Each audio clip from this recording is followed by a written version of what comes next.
Olá, você que nos escuta. Esse é o Vida Intelectual, seu podcast que acredita que uma vida bem vivida é aprender, aprender e aprender cada vez mais. Estamos aqui hoje no estúdio do BRM Podcasts, essa iniciativa da Apex Partners e do Mendonça e Machado Advogados, que é um conglomerado de podcasts com assuntos econômicos, de literatura, enfim, um grupo aí de podcasts. Meu nome é Gustavo Martins, eu sou sócio do Mendonça e Machado Advogados, atuo na área de direito societário e sou um curioso que gosta muito de ler, principalmente sobre filosofia, economia, política. Antes de começar o episódio, queria deixar aqui o agradecimento aos nossos dois patrocinadores.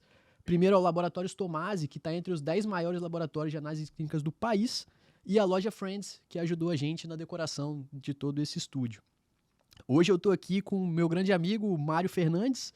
Mário é empresário, foi cofundador das startups de tecnologia Zite e Chip, e hoje lidera a Creftor e a Nós Digitais, ajudando empresas e profissionais a conquistarem relevância, autoridade e riqueza através do digital. Mário é um entusiasta da liberdade, ama estudar, refletir e debater sobre ética, moral e como novas tecnologias impactam a sociedade pela ótica da liberdade. Obrigado por topar o convite aí, Mário. Eu que agradeço o convite, espero que seja legal e vai ser divertido. Eu gosto bastante de debater sobre esses assuntos. Massa. E falando sobre todos esses assuntos, hoje a gente vai falar sobre o White Papers do Bitcoin. O White Papers do Bitcoin é uma espécie de artigo escrito ali por Satoshi Nakamoto em 2008, em que ele pretende apresentar um problema que ele identificou no sistema financeiro fiduciário, né? Fidúcia vem de confiança, e ele apresenta nesse white paper a criptomoeda como uma solução para esse problema. Satoshi Nakamoto é um pseudônimo de uma pessoa, um grupo de pessoas que ninguém sabe exatamente quem é, pode inclusive ser o Mário que está aqui na frente. Não, eu acho que é uma pessoa. Você acha que é uma pessoa? Pessoa. E ele era até ativo, né, nas discussões sobre Bitcoin, mas desde 2011 ele desapareceu do cenário aí e ainda paira esse mistério sobre quem é Satoshi Nakamoto. Apesar do White Papers ter uma parte técnica muito elevada ali de discussão sobre como a criptomoeda funciona e sobre como ela se propõe a resolver alguns problemas, o objetivo aqui não é a gente se aprofundar necessariamente na parte técnica, mas sim debater um pouquinho sobre questões sobre filosofia, liberdade, política e economia que pairam também esse assunto. Mário, quando foi a primeira vez que você ouviu falar em Bitcoin? Eu ouvia pela primeira vez, cara, eu fazia engenharia ainda, tinha uns colegas de turma que resolveram começar a minerar com o laboratório de informática da UFES.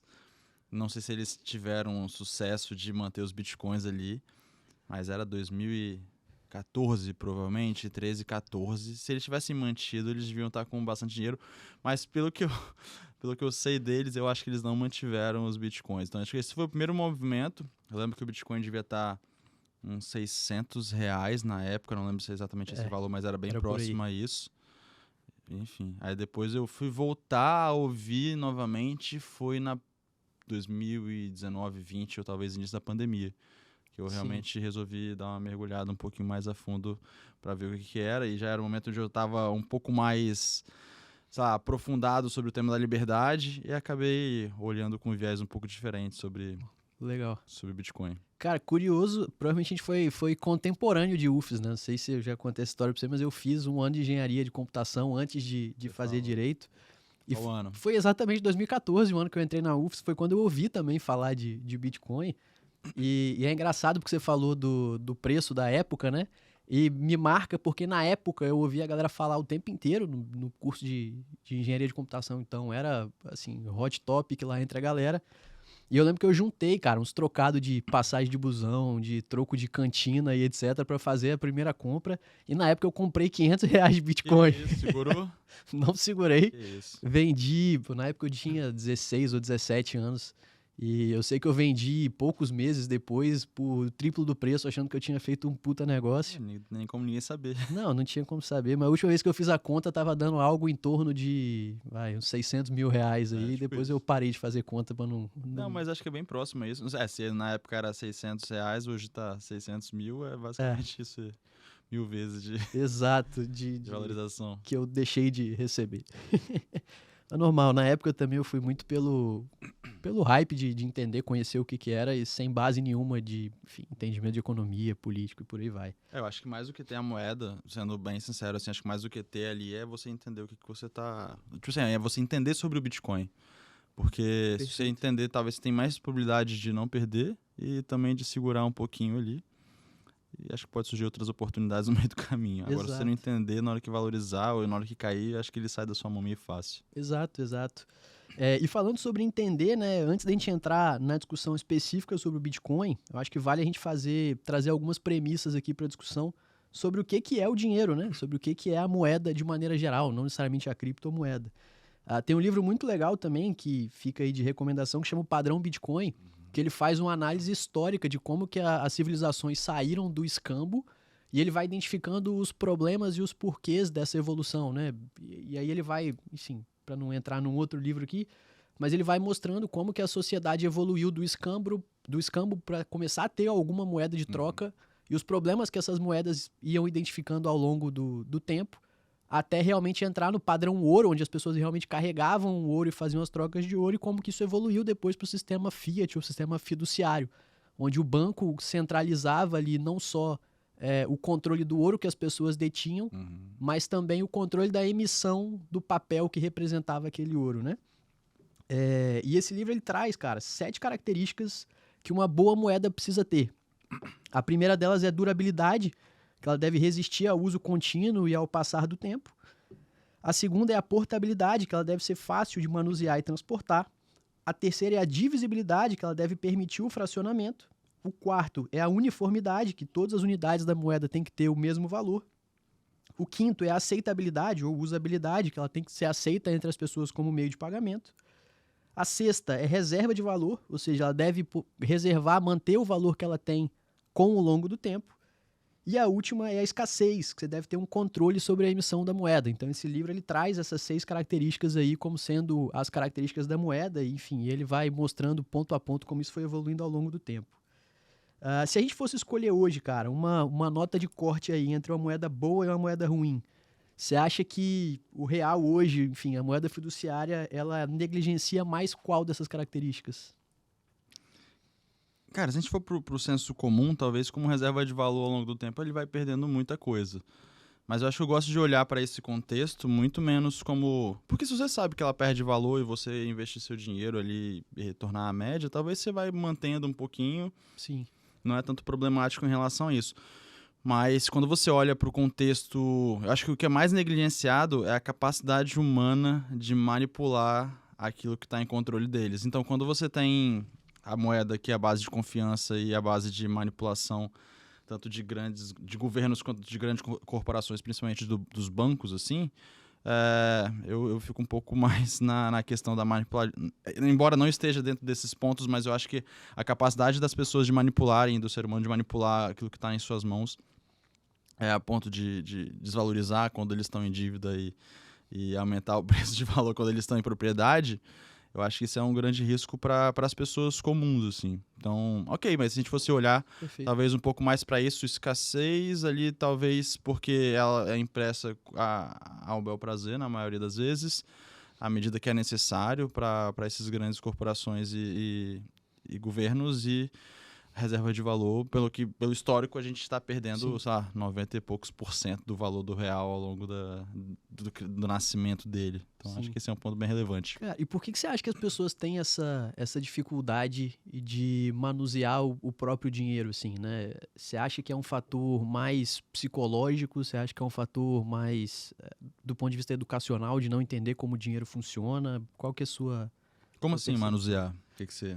Não, você acabou de mencionar, né, que as pessoas elas têm, talvez o problema da moeda, as pessoas não conseguirem ter o controle ou o manuseio dela quando está em propriedade delas. E aí a minha pergunta é, por que você acha que isso é um problema? Você acha que é porque as pessoas não entendem como o sistema econômico funciona, ou porque as pessoas não têm um controle, sei lá, do ponto de vista psicológico de pensar em conquistas de longo prazo, de entender sobre reserva e por aí vai? Eu acho que uma vez que você tem algo, por exemplo, o sistema financeiro é extremamente complexo. Então, por ele ser complexo, ele tem várias travas de segurança e ele permite até de uma forma positiva, olhando por um lado, que os bancos façam algum tipo de controle de segurança para isso. E aí, uma vez que você permite que as pessoas cuidem do seu dinheiro por você, você perde a responsabilidade individual de cuidar do seu próprio dinheiro e você perde com isso também a capacidade de aprender a manusear ou, tipo assim, olhar para isso como se você pudesse perder. Então, acaba sendo um corresponsável, acho que a pessoa acaba não tendo a experiência de ser proprietário daquilo que ela é, tipo, sempre vai, se tiver algum problema, vai ligar pro gerente de banco, se o gerente de banco vai investir o seu dinheiro, acho que a gente tá na Apex aqui, um dos grandes clientes deles, os grandes clientes dele estão dentro dos bancos investindo em poupança, né, colocando dinheiro em poupança ou deixando dinheiro através de um gerente de banco, que não é a responsabilidade praticamente dele. Isso acaba fazendo com que o cara não olhe pra isso, assim. Se eu pudesse falar, acho que é um pouco mais disso. As pessoas, por falta de experiência e prática do manuseio do próprio dinheiro, de fazer ele render ou de saber como que ele faz pra gastar, acho que acaba sendo um pouco mais tranquilo. Cara, isso faz total sentido. De fato, assim, se você for analisar até uma perspectiva, sei lá, Brasil versus Estados Unidos, né? A gente tem muito mais gente alocando dinheiro na poupança no Brasil, que a gente sabe que rende menos que a inflação. Então, ao final do ano, o seu, entre aspas, investimento ainda te tirou o poder de compra. Enquanto nos Estados Unidos você tem, eu não vou lembrar números exatos, mas sei lá, a maioria da população já investe no mercado financeiro. Fundo de pensão e aposentadoria lá funciona como fundo de investimento e por aí vai, né? Então, de fato, eu acho que isso faz total sentido. Mas ainda assim, algumas pessoas perdem muito dinheiro dos outros lá também. Não, com certeza, com certeza. É normal. E aí, cara, seguindo um pouquinho mais no White Papers, vou pedir licença para ler um trechinho dele que eu acho que é legal para basear a nossa discussão, que dentro do formato de artigo, o Satoshi ele aponta ali que o sistema Fiat, que é esse sistema de confiança, que parte justamente desse ponto que a gente estava conversando, né, que é de você delegar um terceiro a confiança entre a transação monetária entre duas partes, que ele necessariamente precisa de uma terceira parte. Ele traz um trecho onde ele explica o que é o problema que ele identificou. Eu vou pedir licença para fazer a leitura, porque eu acho que é importante para pautar a nossa discussão. E ele fala assim: o comércio na internet passou a depender quase exclusivamente de instituições financeiras atuando como terceiro confiável para processar os pagamentos eletrônicos. Embora o sistema funcione razoavelmente bem na maioria dos casos, ele ainda sofre com as fraquezas inerentes ao modelo baseado na confiança. Transações totalmente irreversíveis não são possíveis, já que as instituições financeiras não podem evitar mediar disputas. Essa mediação aumenta os custos de transação, limita o tamanho mínimo viável de pagamento e inviabiliza pequenas transações casuais. Com a possibilidade de reversão dos pagamentos, a necessidade de confiança se espalha. Comerciantes precisam desconfiar dos clientes, exigindo mais informações do que o necessário. Uma certa quantidade de fraude é aceita como inevitável, e esses custos e incertezas poderiam ser evitados pessoalmente com o uso de dinheiro físico. Mas não existe um mecanismo para pagamentos por canais de comunicação sem uma parte confiável. Então, em resumo, o Satoshi ele aponta que o sistema atual, o sistema Fiat, está em crise porque ele necessariamente depende, a partir da globalização e todos os benefícios que isso traz, de um terceiro confiável. E o problema é quem é esse terceiro confiável, né? E a partir desse terceiro surge inflação, impressão de dinheiro e endividamento estatal. Mário, você acha que esse sistema Fiat ele é de fato insustentável? Eu não acho que seja completamente insustentável. Eu acho que ele é adequado à maioria das pessoas. Eu realmente acho assim mesmo. Acho que o Bitcoin ele não é para todo mundo. Eu não tenho essa... Sabe, você não consegue fazer pequenas transações, como ele coloca ali o Bitcoin, o custo de transação, dependendo da rede e do tempo de processamento, é absurdo. Sim. Mesmo que você possa ir para segundas camadas e aí você vai depender de um terceiro do mesmo jeito. Exatamente do mesmo jeito. Então a gente está olhando para esses movimentos. Mas eu não acho que seja insustentável, mas é o ponto que ele fala ali. Tipo, um dos grandes problemas é você fazer alguns tipos de reversões, o próprio governo, junto com o white paper, ali quando ele soltou o primeiro bloco, logo depois do white paper, na verdade, quando ele fez o primeiro bloco, ele falou sobre o bailout dos bancos ingleses, que Sim. foi quando... Acho que o governo inglês colocou dinheiro pra caramba pra comprar uns bancos que estavam quebrando. Sim. Uma vez que ele faz isso, basicamente, o Estado ele não gera dinheiro a partir de lugar nenhum. Então, basicamente, ele está tirando dinheiro da população que ele retirou através de impostos, taxas e qualquer outras coisas para tipo, dirimir um prejuízo de uma empresa supostamente privada, não sei se era privada ou tinha participação do Estado, ou se era só do Estado. E aí você tira a responsabilidade, inclusive, de um ente privado de assumir os prejuízos. Sim. E aí você começa a trazer mecanismos que podem fragilizar ali, inclusive a própria confiança nas instituições que estão sendo geradores de confiança para aquelas transações. Perfeito. Cara, se eu não posso garantir que se ele quebrar ele vai assumir o prejuízo, por que eu preciso confiar que ele vai utilizar meu dinheiro? Acho que é um pouco... Gera um paradoxo, né? De fato. E é engraçado porque ele escreveu isso em 2008, né? Muito próximo ali da crise americana, onde algo muito próximo a isso aconteceu, né? Os bancos ali, enfim, estavam fazendo, chamar de mau uso do dinheiro, entraram no ponto de quebrar, uma crise de economia, e aí o Estado vem sempre e auxilia o banco, né? Então, de fato, você não tem uma responsabilidade individual de quem está atuando como banco, você não tem o skin in the game, enfim. Mas eu acho que, se eu não me engano, a crise foi uma das responsáveis por ele ter feito a iniciativa de soltar, sei lá, acho que de refletir um pouco mais sobre os temas sobre o sistema e sobre os temas que estavam sendo abordados ali, e acabou culminando na resposta que era o Bitcoin, assim. Quando ele cita vários trechos, inclusive alguns podem dizer que talvez o Satoshi ele é citado em um daqueles trechos, dependendo de como fosse citado ou tudo mais, mas eram artigos ou sistemas que, se eu não me engano, o EIDAI já era de 98, o Hashcash era alguma, sei lá, 2000 baixo, alguma coisa assim.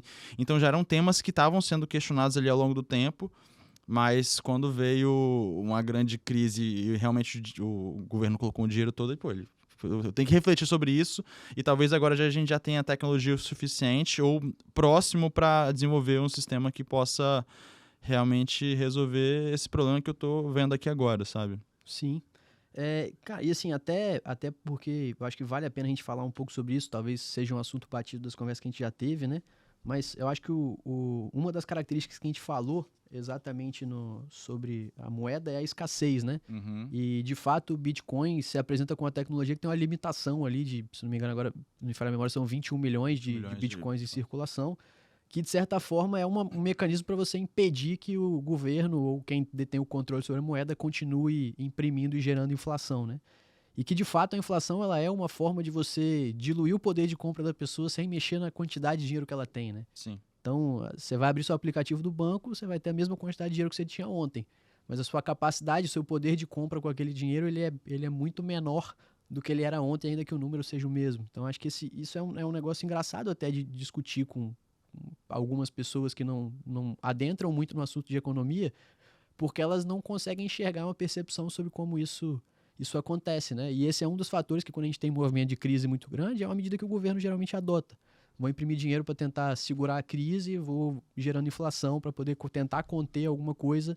E, de fato, em 2008 ali, isso tinha um papel grande, e eu também acredito que isso deve ter levado ele a refletir sobre. Eu acho que um dos problemas da inflação é que ela acontece aos poucos, assim. Então, tipo, se você compra, sei lá, 1 quilo de feijão por 6,14, na semana seguinte, sei lá, ele não vai aumentar, mas se ele for para 6,28, obviamente que eu entendo que tem várias correlações que não são só disso, mas vamos supor que seja 100% de inflação. Esses 14 centavos, você não fica lembrando de cada um dos centavos que você pagou por um determinado tipo de produto ali. Então, a sua cesta diminuiu e você não percebeu, sabe? E as pessoas, como elas não têm controle sobre a questão financeira, eu comprei os mesmos produtos e nesse mês eu gastei, sei lá, R$2.000 de supermercado. No mês seguinte eu comprei exatamente, sei lá, tantos quilos de feijão, as mesmas coisas, e gastei 2.100. Pô, você não olha, mas se você percebesse isso, eu acho que seria você perceberia um pouco mais a inflação. Sim. Acho que até trazendo um ponto um pouco paralelo a isso, do mesmo jeito que eu acho que as pessoas não sentem tanto imposto. Se tivesse botado, né, tá lá descrito na nota, né, que, sei lá, 37 BPT, sei lá o que é isso, que não dá para entender direito, mas, na verdade, basicamente o governo pega mais de 50% do seu produto em imposto, né? E ele bota ao contrário, porque ele bota tipo assim, ele bota no contexto de margem. Porque quando você olha um produto que custa 10, se ele tem 45%, né, de imposto, é 4,50. Só que, pô, então os outros 55, sabe, 5,50 na verdade era o valor do produto. Então, na verdade, o que você tinha era 5,50, é quase 90% do valor de imposto em cima do produto, sabe? E aí, se você olhasse para isso, você comprasse o produto igual, por exemplo, você compra nos Estados Unidos e você paga o imposto na hora do caixa, Separado. você ia ter uma noção da quantidade de imposto que você está pagando. Mas como as pessoas não têm, elas não têm a noção de que é isso, sabe? Nos Estados Unidos você paga 10, 12, sabe, 15% em cima do valor do produto. Aqui não, aqui você paga 90%. Você paga embutido. Eles vão falar num contexto diferente, mas Sim. cada um vai olhar de uma forma... Eu pretendo olhar de uma forma em cima do valor de produto. Não, faz total sentido. E uma outra forma que dá para você perceber a inflação também é quando os próprios produtores eles mudam a quantidade do produto que está sendo entregue para manter o preço e as Sim. pessoas não percebem. Sim, Então, assim, você chocolate. pega um chocolate que antes tinha, sei lá, 200 gramas, agora ele tá com 170, 150, e o mesmo preço que ele tinha quando ele tinha 200. E as Aí ele pessoas começa a mudar acham... a formulação, que antes era cacau, agora é manteiga de cacau e tem, sabe, Sim. essência de chocolate, sabe? O negócio, ele começa a mudar e você começa a consumir produtos piores por causa Exato. disso, e você não percebe. E você não percebe, porque o preço de prateleira no final do dia acaba caro sendo para ele. mesmo. E, cara, assim, quando o Satoshi ele traz o Bitcoin ali como uma alternativa para isso, como, enfim, uma resposta ali para a crise ou para esse problema que ele encontra no sistema Fiat, você acha que essa proposta de valor dele, né, de, enfim, de centralizar a moeda, de ter uma escassez programada e de ter uma soberania individual, ou seja, de você ter a responsabilidade sobre o próprio dinheiro, ele de fato seriam soluções a esse sistema Fiat? Se o Bitcoin é uma solução para isso? Isso, uma solução no sentido de em algum dia o sistema Fiat vai deixar de existir em razão dessas transações ou se ele é apenas uma alternativa e as duas coisas coexistam? Eu acho que as duas coisas vão coexistir, tipo assim, pelo menos acho que no meu tempo de vida, não consigo ver num momento diferente disso não. Mas acho que ele é a alternativa que vai trazer soberania individual. Se você quiser, de fato, ter controle sobre aquilo que você gera de valor no tempo, acho que não existe nenhuma outra moeda que seja capaz de reter esse valor quanto o Bitcoin, porque você sabe exatamente a produção que ele tem. Você sabe que se você tiver um Bitcoin, sabe? Um Bitcoin você vai ter 1 sobre 21 milhões hoje e você vai ter 1 sobre 21 milhões daqui a, 100 anos. Então, esse valor é o valor que ele tem, é a escassez, sabe? É a proporção que você tem sobre o valor do Bitcoin. Sim. Obviamente que a gente sabe que pode ser que perca valor ou aumente valor por causa de... Oferta e demanda, né? Porque pode ser oferta induzida também, né? As pessoas podem criminalizar o Bitcoin, se você fica com medo e pode diminuir o preço. Enfim, tem outras formas de oferta e demanda real ali. Mas, de fato, acho que as pessoas que têm preocupação com soberania individual, até mesmo de moralidade, que eu acho que é um ponto bem relevante sobre Bitcoin, quando você enxerga... sabe, as coisas por uma ética e por uma questão moral, assim, eu acho que você não consegue desvincular o padrão Fiat como ele sendo muito mais imoral do que o Bitcoin é, sabe? Eu acho que o Bitcoin ele traz uma moralidade muito absurda, é difícil você questionar. As pessoas podem questionar, mas ele é utilizado para tráfico de drogas ou para qualquer outra coisa, do mesmo jeito que o real é, do mesmo jeito que o dólar é. Então, tipo assim, todas as drogas são pagas em reais hoje e isso não é um problema, né? Tipo assim, pode ser um problema para alguns, mas a realidade é essa, a gente não consegue ignorar essa realidade. Então, eu acho que o Bitcoin ele traz de fato a soberania de que você vai poder fazer o que você quiser com seu dinheiro, você não vai conseguir, ninguém vai conseguir tomar ele, é virtualmente impossível alguém tomar os seus Bitcoins, se você fizer a autocustódia de forma correta e tudo mais. Só que você precisa também arcar com as consequências e ser soberano sobre o seu próprio dinheiro. Sim. E você não vai ter como recorrer a um terceiro que vai garantir a confiança e um terceiro que vai garantir a segurança desse seu patrimônio, porque tudo depende de você. Se você perder as chaves, se você perder o mecanismo onde você guarda e não lembrar das suas alternativas, você basicamente perdeu todos os seus bitcoins e é irrecuperável. Sim. Então acaba sendo. Cara, e voltando um pouquinho na questão moral e ética ali, o que mais te pesa no sentido moral e ético em não confiar no sistema Fiat ou não confiar no Estado como, vou brincar assim, um terceiro confiável gestor do seu patrimônio? O que mais te incomoda do ponto de vista ético e filosófico a respeito disso?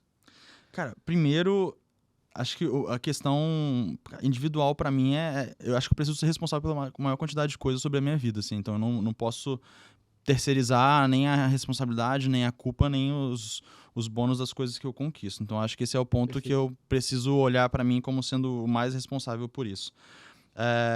O segundo que eu não sei quem, sabe, eu vou falar...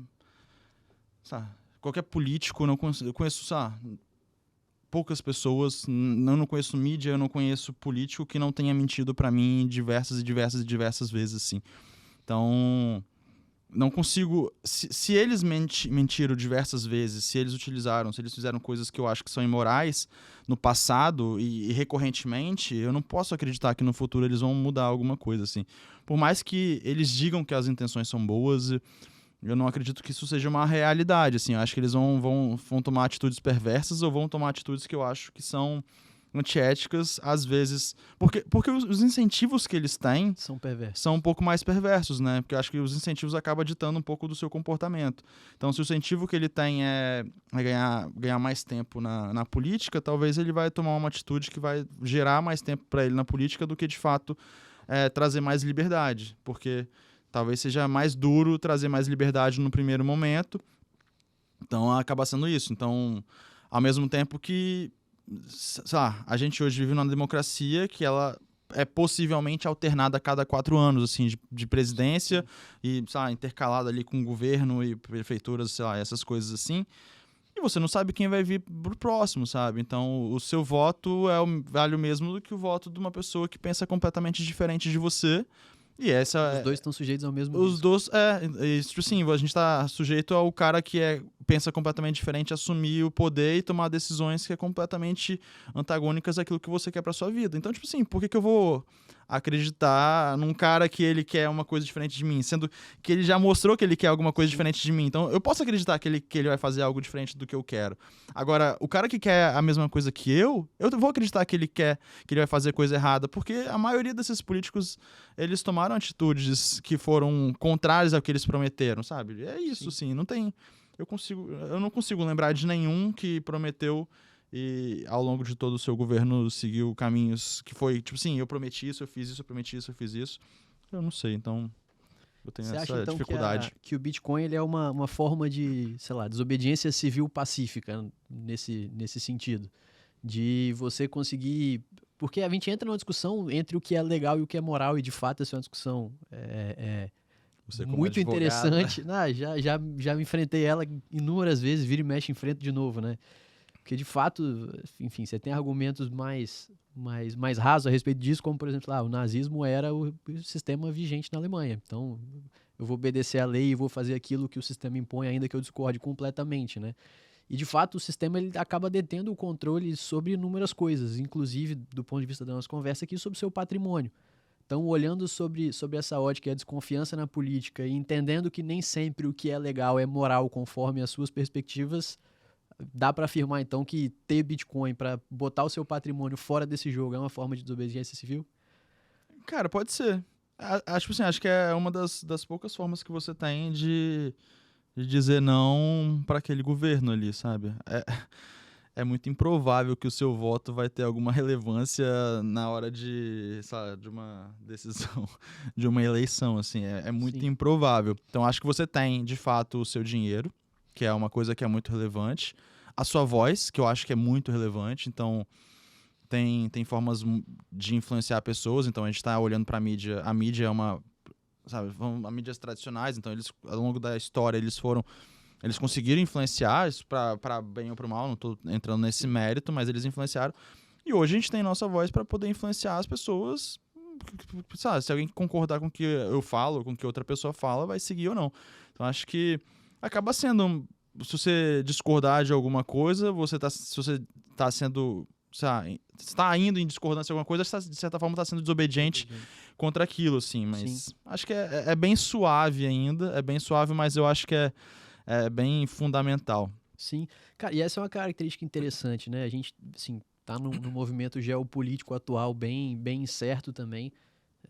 E tiveram alguns casos de pessoas que, enfim, tiveram que deixar suas casas ali, sair do país onde eles estavam, por medo, por discordância, por qualquer seja o motivo. E, cara, hoje, por exemplo, se você tiver que sair do Brasil e ir para algum outro canto, você não consegue levar todo o seu dinheiro de uma vez, né? Não dá. Mas se você tiver tudo em Bitcoin, você não precisa carregar nada. Você só precisa levar as chaves na sua cabeça e o seu dinheiro tá literalmente naquilo que você lembra, na sua memória, e você consegue levar e acessar ele de qualquer lugar. E tiveram alguns casos, né, de pessoas, sei lá, que fugiram da Rússia, que fugiram de outros países e que a única alternativa que elas tiveram foi, cara, vou comprar tudo nisso e vou embora. Abdica do que não dá para levar, enfim, carro, casa, bens móveis ali, mas o Bitcoin ele se apresentou como uma possibilidade para isso, né? E de fato é algo que eu vi que isso movimentou uma certa aderência a mais, ao mesmo tempo que para a galera que enxerga o Bitcoin às vezes como um ativo especulativo, Uhum. isso gerou um certo medo, uma certa preocupação, inclusive, enfim, depois dos últimos ataques, não sei se você chegou a acompanhar, mas teve uma queda significativa, né, no Sim. preço do Bitcoin, Mas pelo fator medo. nada muito relevante, eu acho. Tipo Sim. assim, saiu de 108 para 103, eu vi alguma coisa assim. Não sei se caiu do 100. Eu acho que caiu do 100, não vou lembrar É. agora de cabeça, mas eu tinha visto algo, assim, uma notícia nesse sentido. Eu não acho que isso seja tão... Tipo assim, olhando em retrospecto, não parece algo Sim, muito, sim. muito significativo. Eu entendo que seja.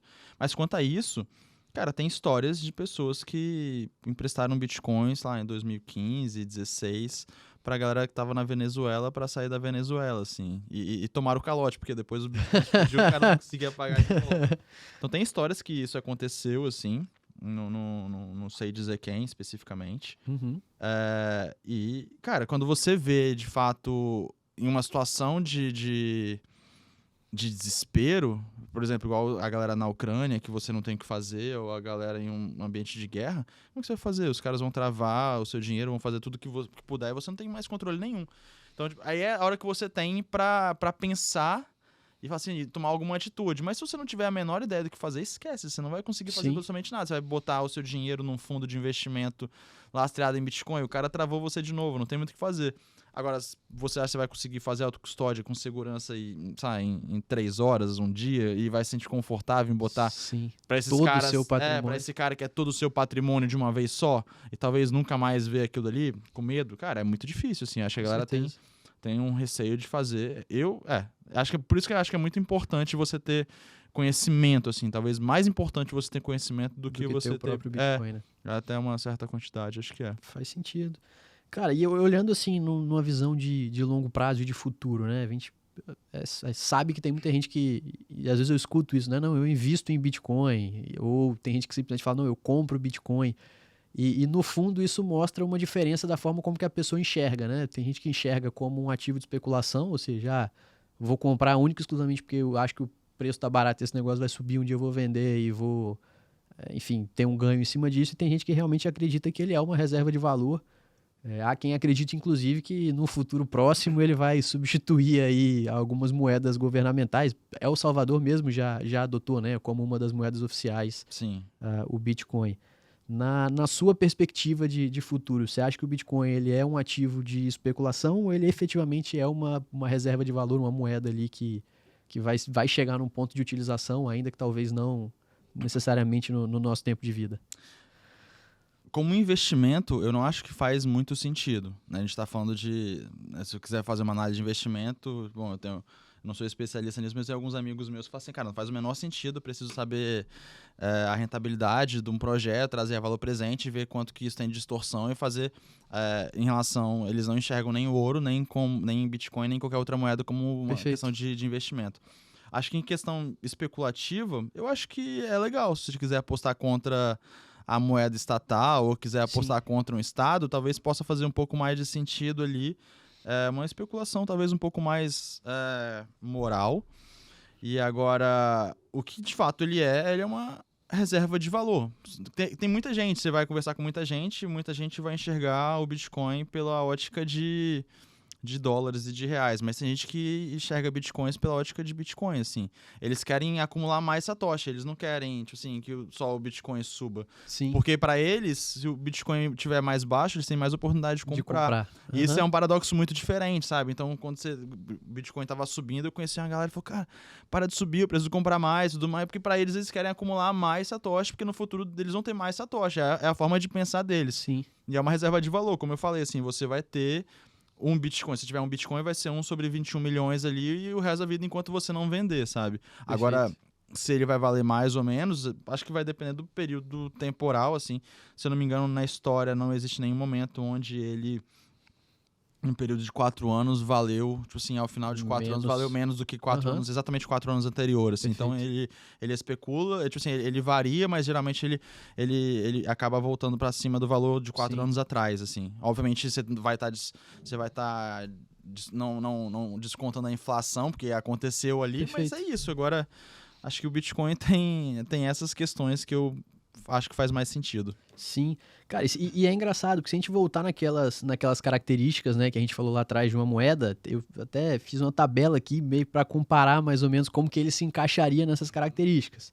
Cara, a durabilidade dele é altíssima, enfim, é muito maior inclusive do que o papel moeda que a gente usa, porque de fato o Banco Central tem que ficar recuperando moeda, queimando nota e etc. Então, a durabilidade dele é altíssima porque ele é um ativo digital.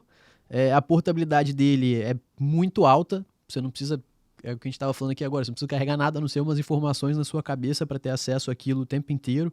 Transação é online, acesso global, onde você tiver acesso a um computador velho ali, você consegue fazer a utilização dele e transportar.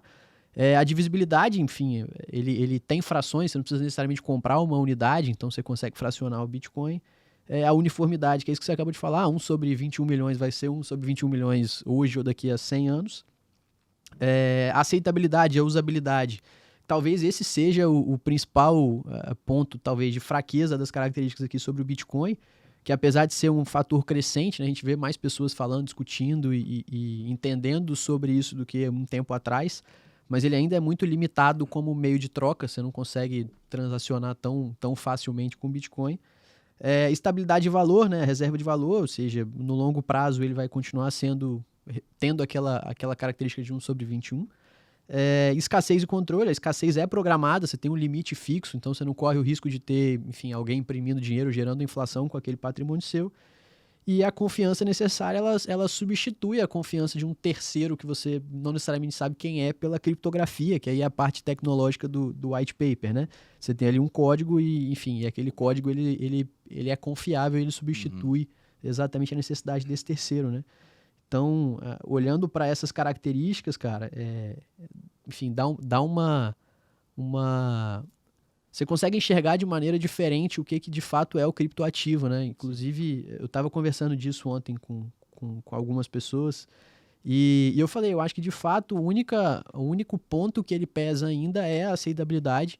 Existem alguns riscos relacionados a isso, do ponto de vista do Estado querer proibir ou de um governo querer limitar, mas na verdade o que a gente tem visto, inclusive, são os Estados usando como reserva de valor monetária, né? Você tem países como, sei lá, Estados Unidos, Alemanha, adotando reservas de dinheiro em criptoativos, né? Mas isso já teve momentos na história que estados utilizavam, sei lá, o ouro como reserva de valor e de repente foi proibido ter Exato. a posse de ouro, de repente você podia ter, mas era muito mais caro, assim. Então, Sim. E sobre sobre esse risco de aceitabilidade, entrando um pouquinho na tecnologia, mas sem necessariamente ser técnico, uhum. você tem medo ou preocupação de uma, sei lá, proibição do uso de Bitcoin, alguma coisa nesse sentido? Isso é algo que te preocupa? Porque é uma pergunta que eu ouvi conversando sobre isso. Cara, eu não fico pensando muito nisso, assim. Acredito que talvez possa ser um momento de uma consequência natural. Vai ser um problema. Acho que vai ter lugares onde vai ser aceitável, outros lugares onde não vai ser aceitável. Faz parte dessa questão. Eu acho, se eu não me engano, acho que tem 3 milhões de brasileiros hoje que tem Bitcoin talvez em autocustódia. Esse é um número muito absurdo. Então, Sim. você vai ter. Se você não, sem pedir isso, você transformar. Você precisa de uma capacidade de convencimento muito grande para você colocar todo o restante da população contra um ativo hoje como se fosse muito ruim para que você consiga proibi-lo, criminalizá-lo, né? Porque criminalizar a posse e que haja essa aceitação, Sim. inclusive um troco da galera que tem, sabe? Que eu acho que hoje cada vez mais pessoas de grande relevância têm um patrimônio relevante ali naquele Bitcoin. Cara, acho que vai acontecer. Você, tipo assim, você ficar pensando, antecipando, sei lá, tem tanta coisa, assim, você pode ter medo sei lá, de entrar na água de Fernando de Noronha, porque pode ter tubarão no mar, tá ligado? É isso aí, você não vai entrar. Então, mas a verdade é que pode acontecer. Não consigo prever o futuro, você não sabe o que vai acontecer ali no final. Sim. Em relação a... Você tinha falado de um ponto que era legal em relação às transações, é isso que você tinha falado? Que era a dificuldade, a aceitabilidade, Sim. assim. Acho que não só em relação a aceitar ou a ser proibido, eu não sei se vai ser uma moeda muito aceitável pelas partes, assim. As formas de transacionar ela vão ser... Tipo assim, ela tem um custo de operação meio alto, sabe? Sim. Uma transação ela vai demorar 10 minutos. Isso é um tempo alto que a gente está falando de uma transação. Pra comprar um pão, né? Às Sim. vezes para comprar uma camisa que seja R$200, R$300, pode ser um custo de transação alto ali, porque o cara vai demorar 10 minutos esperando e pode ser que não processe, ele vai ficar buscando aquela informação durante muito tempo. Eu acho que o Bitcoin ele vai ter funções um pouco diferentes e algumas camadas vão servir de moeda de troca, assim. Sim. Então tem um pouco dessa questão. Eu estava até olhando recentemente, porque, sabe, sem entrar nos aspectos muito técnicos, tem o Bitcoin, que a gente vai chamar de primeira camada, a blockchain do Bitcoin, e tem a Sim. segunda camada, algumas segundas camadas, e uma das segundas camadas é a Lightning, que permite Perfeito. a transação tipo, instantânea, Peer um to custo de peer transação muito baixo, mas sem algumas características que o Bitcoin tem, como segurança, como, né, acho que principalmente a segurança que você não tem. Ela é muito anônima, talvez mais anônima do que o Bitcoin, do que a blockchain do Bitcoin, mas ela não tem a segurança que você tem, porque você tem que botar um e-mail, sei lá, alguma coisa meio que não tenha aquelas seguranças totais. E não existe, no momento recente, assim, um aumento muito absurdo da quantidade de nós que permitem que em outras aconteça camadas. que aconteça essas transações da Lightning. Então você percebe que não tem tanto movimento de aceitação. Embora Sim. tenha alguns locais que tem pessoas com valores muito parecidos, né, que ao longo do mundo, assim, que eles vão ter uma aceitação um pouco maior. E, Sim. cara, essas pessoas vão arcar com os ônus e os bônus de aceitar o Bitcoin ali. Sabe? Perfeito. É isso. E uma coisa que é legal sobre isso, cara, eu não vou lembrar a data exata, porque foi da época que eu tava lá na engenharia ainda, e eu acompanhava isso, enfim, em fóruns de Orkut, Facebook, etc. E eu lembro de uma galera comentando que a China teve uma época que tentou regular e proibiu o acesso, e, tipo, sei lá, semanas depois a própria China voltou atrás nas proibições e Acho que ela regulamentações. já fez isso algumas vezes. Já fez isso algumas vezes, porque eu acho que de fato ela não consegue ir contra o que as pessoas ali acreditam e usam, né? Assim, o governo, primeiro porque você não consegue de fato identificar de quem é aquele endereço, então o uso é anônimo. Então ainda que eu proíba, eu não vou conseguir punir quem tá fazendo. E aí fica mal pra... Principalmente quando você fala num governo assim, se você proíbe e você não consegue punir, você é frágil, sabe? Exato. Se você é proibido, mas... Mas todo mundo faz e eu não consigo punir você ninguém. é frouxo, assim, então Sim. acaba sendo. E quem entende vai buscar mecanismos de fazer isso de forma bem anônima. Exato. E de fato você não consegue impedir que as pessoas tenham acesso à única coisa que elas precisam, que é a internet ali, um computador para poder utilizar. Então, eu Na verdade acho que... dá, né? Você consegue controlar muito através da... Eu não sei, acho que os IPs, tem alguns sites que são proibidos. Acho que, por exemplo, o YouTube não pega na China. Você consegue permitir, mas aí você vai precisar de um conhecimento um pouco mais específico para abrir um computador em Linux, para fazer um VPN, para fazer alguma coisa que você vai ter que comunicar, abrir uma rede Tor para você fazer isso.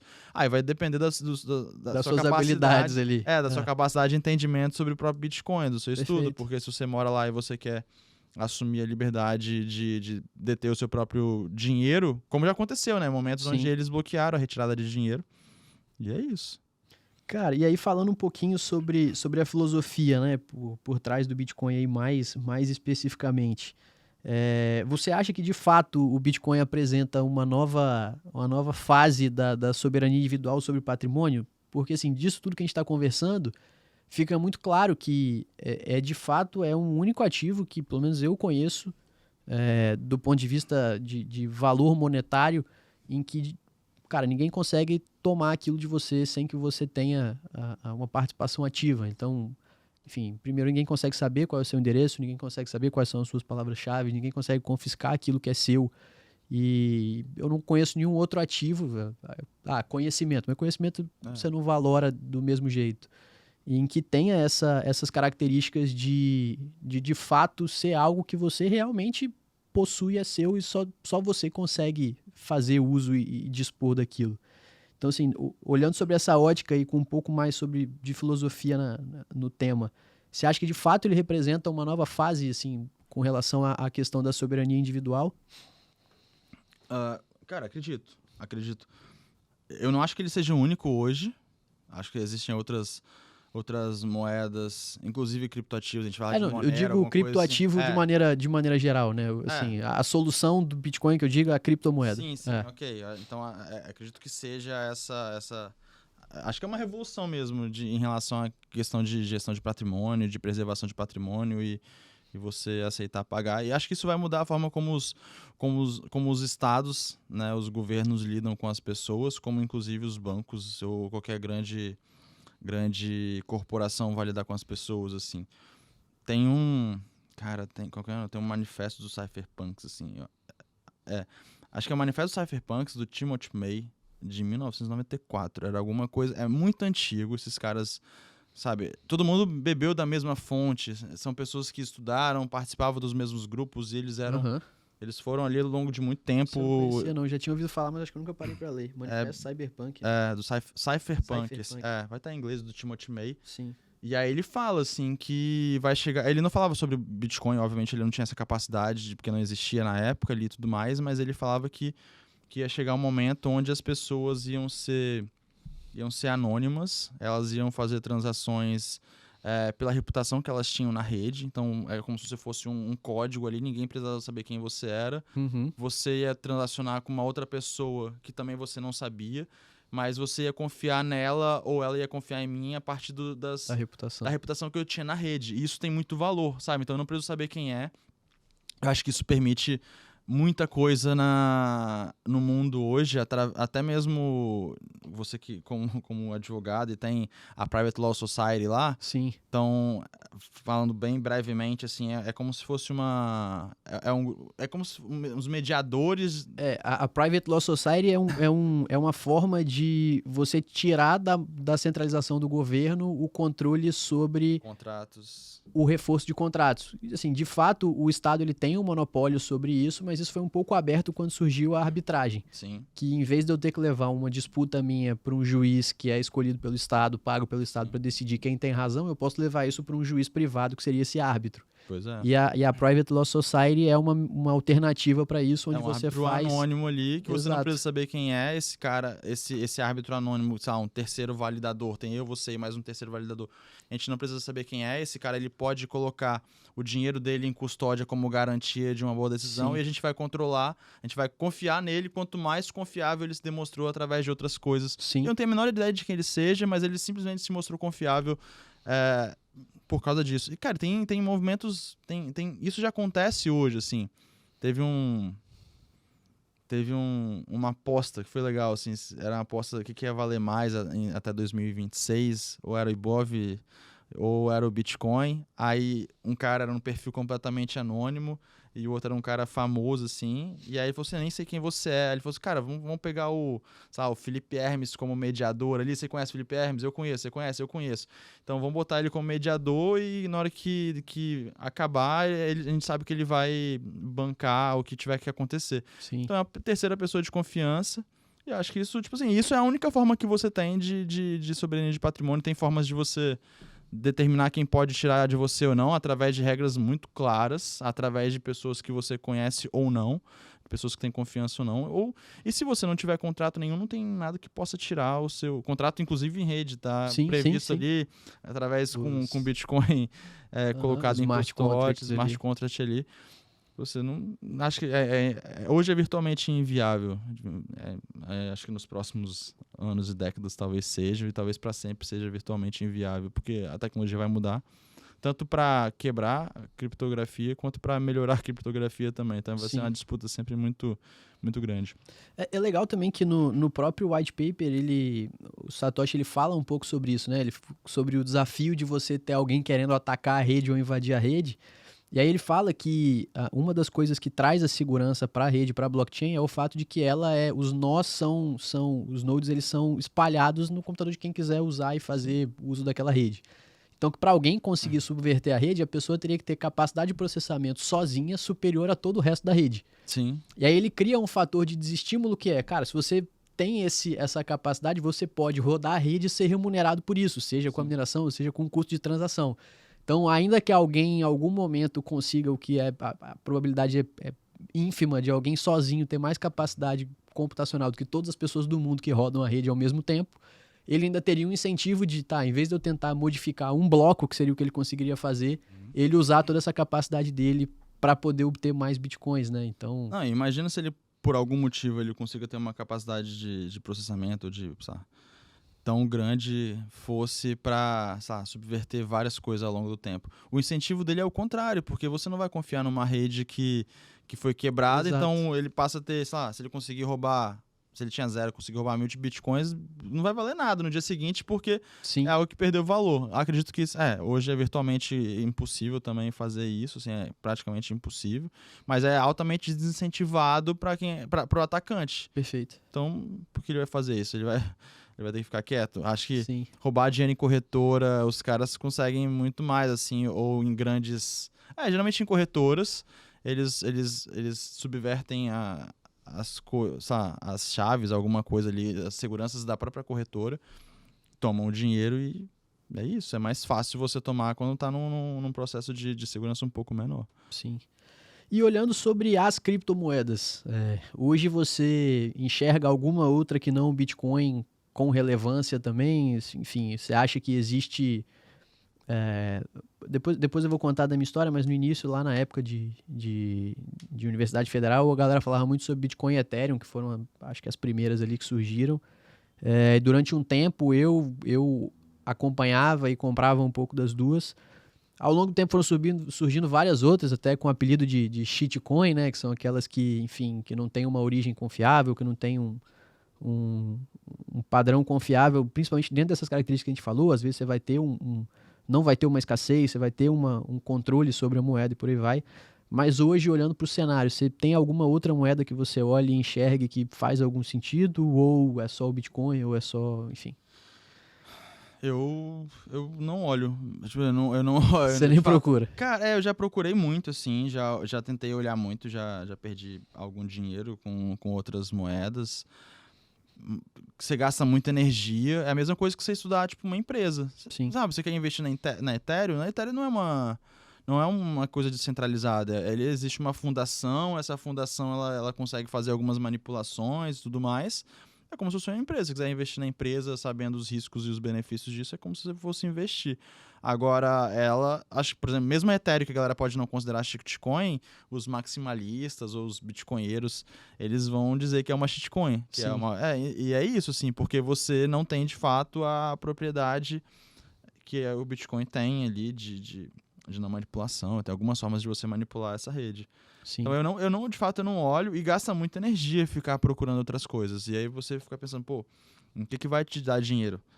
É isso, assim, hoje, vamos supor, o que vai te dar dinheiro? O que dá dinheiro pra quem tem muito Bitcoin? O Bitcoin, porque se ele valorizar, você tá tranquilo, sabe? Quem tem muito Bitcoin fica rico através do próprio patrimônio que ele já tem.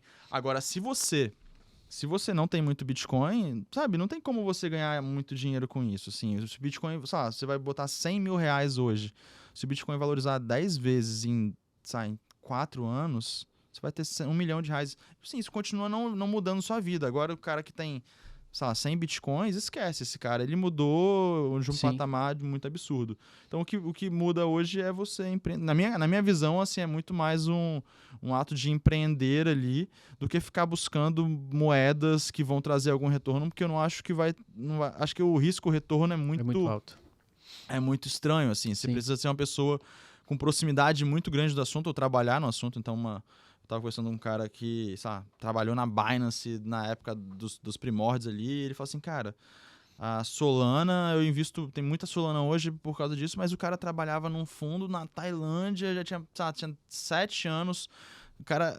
Ele fazia quase um inside trading, assim. Sim. Pô, esse cara não tem como você competir com ele. Então é óbvio que ele tem que continuar fazendo aquilo, porque o trabalho dele gera muito valor. Agora, na média, você ficar procurando outras coisas é muito perda de tempo, muita perda de qualquer tipo de inteligência que você pode fazer. Eu não olharia. Eu acho que por questões de moral, ética, assim, acho que o Bitcoin ele já supre toda a sua necessidade de uma moeda que vai de acordo, pelo menos, com os meus valores, né? Sim. Então ele resolve todos os meus problemas em relação a isso. Agora não vai ser ele que vai me deixar mais rico ou menos rico, vai ser meu trabalho. Sim. Foi legal que você abordou essa questão da parte ética e moral, porque, assim, muita gente, eu ouvi durante muito tempo uma galera que ficava assim, não, vou analisar gráfico de Bitcoin, de shitcoin, vou comprar a Luna, vou comprar não sei o quê. Gente que caiu, assim, enfim, ouviu uma história, foi lá, vendeu o carro, vendeu o pouco de patrimônio que tinha para acreditar em outras moedas, criptomoedas que foram surgindo ali ao longo do caminho e que de fato não fizeram uma análise nem, vou brincar aqui, simples dessas características que a gente falou sobre a moeda e nem do ponto de vista ético e moral sobre a existência delas, né?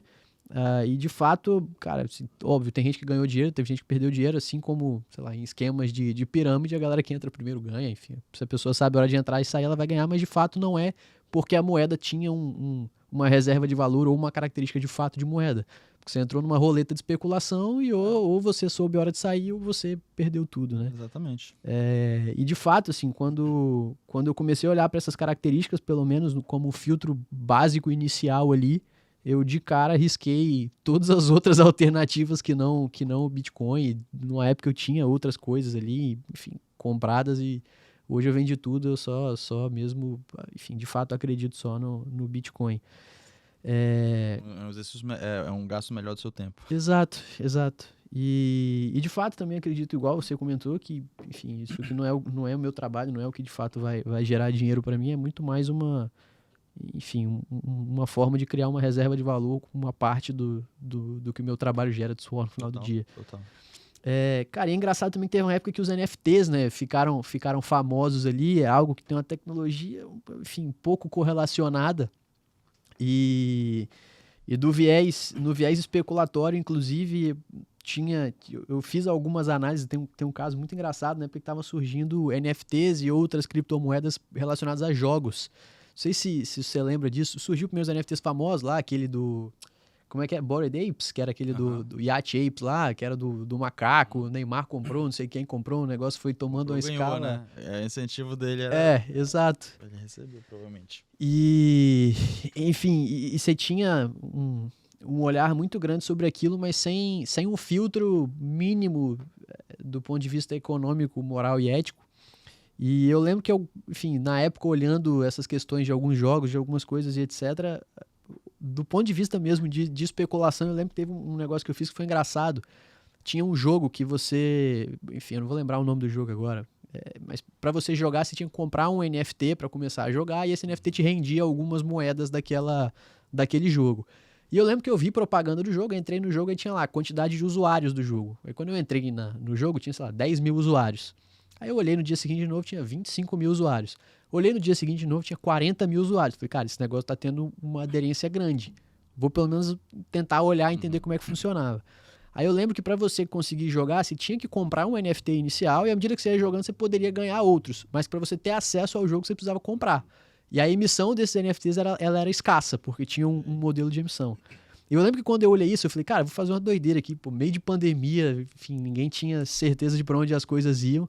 Aí eu lembro que eu peguei, entrei um dia na loja lá desses NFTs, vi tinha uns 6 ou 7 assim, eu comprei todos os 6 ou 7, sei lá, gastei na época 50, 80 reais em média ali em cada um deles. E aí eu esqueci desse negócio. E aí o jogo foi crescendo.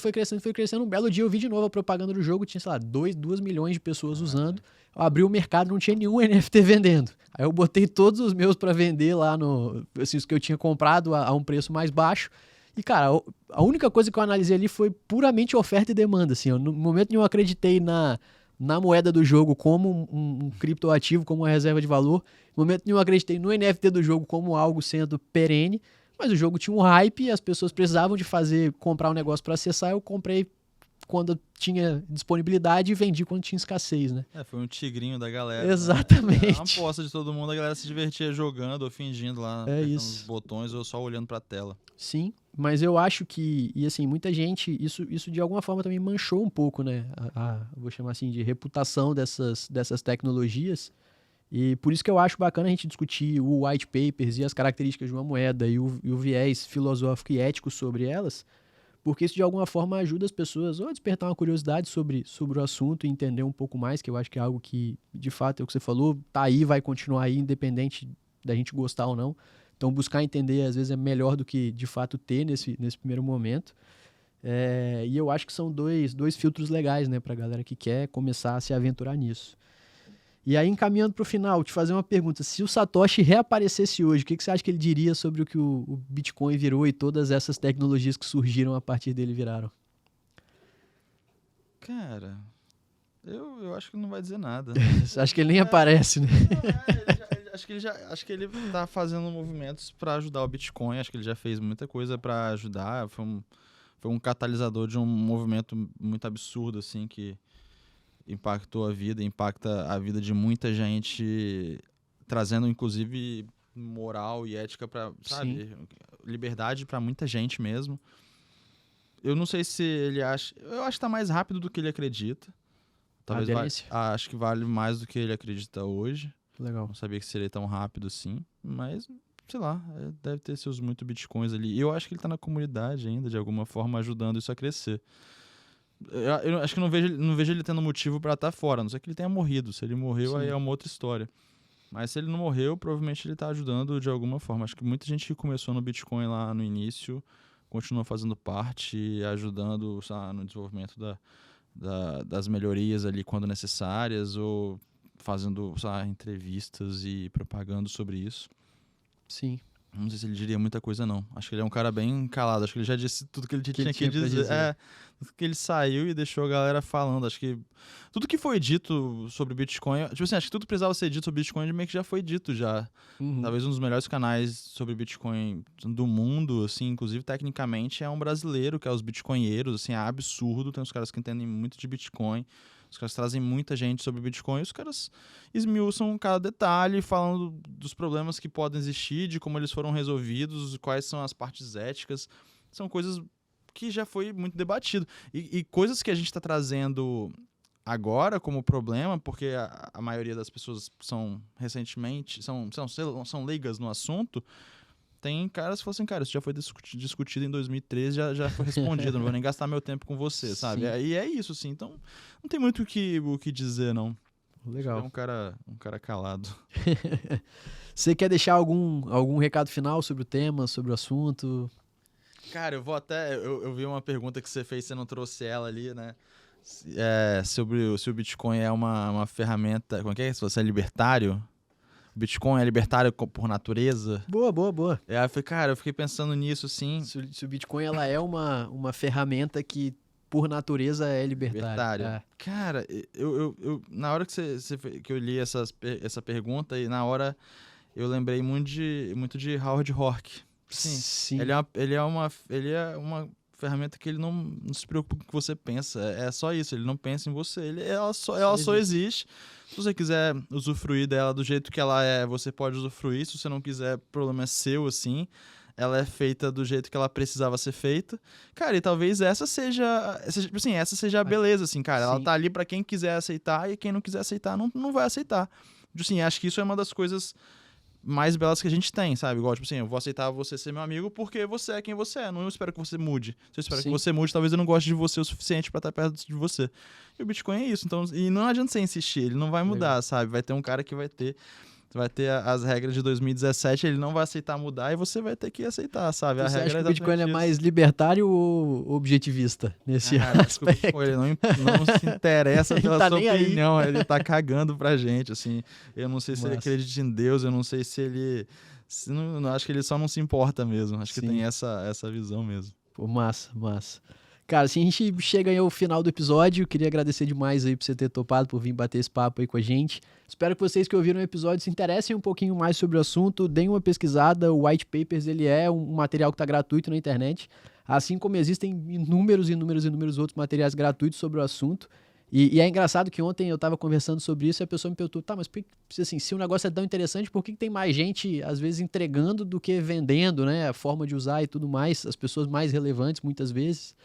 E aí a minha leitura é de que essas pessoas querem que o negócio seja cada vez mais utilizado, que as pessoas tenham cada vez mais acesso, porque inclusive elas ganham com isso, né? Porque à medida que dentro do que a gente viu aqui de característica, a usabilidade talvez seja o ponto fraco do Bitcoin, a forma de resolver isso é trazendo com que outras pessoas tenham acesso. Eu acho que elas têm incentivo, mas ao mesmo tempo eu acho que é um nicho de pessoas com nível de moralidade, de ética muito mais alto. absurda. Sim. Eu, por mais bolhas que eu tentei frequentar, assim, aí você vai numa bolha libertária, você vê os caras, você vai numa bolha... A galera do Bitcoin, eles têm um senso ético e racional muito apurado. E é difícil você tipo assim, quebrar muitos argumentos deles, sabe? São Sim. pessoas com nível de intelectualidade um pouco mais alto, se dedicaram a fundo pra, sabe? Tem muito raciocínio lógico por trás e quem tá começando agora, talvez tá divulgando pra ganhar dinheiro, sabe? Sim. Mas e não tem desmérito nenhum. Perfeito. Agora, quem começou lá atrás, talvez esteja ajudando quem tá começando agora como um ato de altruísmo ali. não é, eu não queria usar essa palavra, não, mas um ato de... Cara, de próprio egoísmo, assim, cara, foi tão bom pra mim, talvez eu queria que seja bom pra você também, se você quiser aproveitar, se quiser me perguntar, eu acho que é um pouco disso, assim. Sim. Eu olharia um pouco mais pra esse lado, porque tem muita gente que não precisa estar fazendo, tá fazendo. Acho que esses caras vão ganhar nenhum centavo. Sim. 0. Pô, massa. Então é isso, o episódio fica por aqui. Acompanhe o @BRM Podcasts no Spotify, no Instagram e no YouTube. E os episódios do Vida Intelectual saem todas as terças-feiras. Um abraço. Valeu.